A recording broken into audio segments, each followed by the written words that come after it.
Ataaz Muhahah, or the Laughing Gorge, is a place populated by families of monkeys.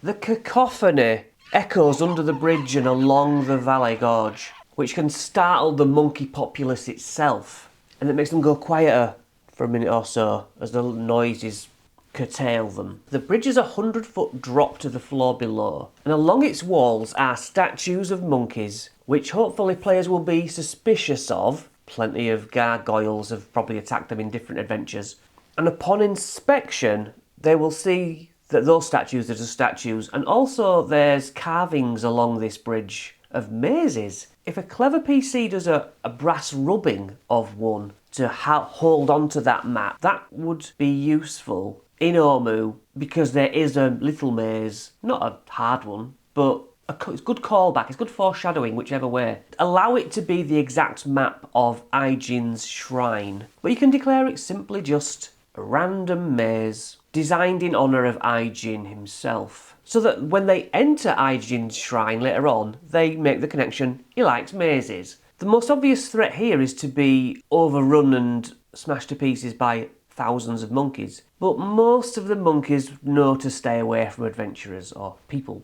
And this is not a place to rest though, as your monkeys here will steal your backpack or your food or a magic item. Now at the middle of the bridge is a statue of a Chultan warrior, and he's all ready to pounce. The stone face is actually a mask with 2 gem eyes. Now as a forewarning, there's a skeleton body lying in a very unceremonious pose as it's broken into bits. Any guides with them will hold this place in some sort of reverence and explain that they must trace their finger through these maze, any maze, in the stone to give some sort of praise to Ubteo, the god over all this place. Of old, I suppose, he's gone now. Now the carvings have moss on them, so they have to be cleared off to correctly identify through the maze.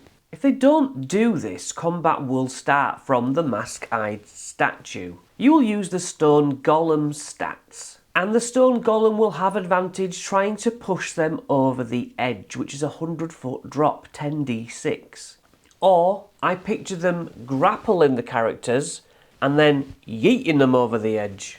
Now to one of the ends, the bridge is actually separated, and so it's a 25-foot gap that they have to negotiate underneath the bridge, because it can be kind of climbed down, and they'll hear a lot of noises coming from underneath.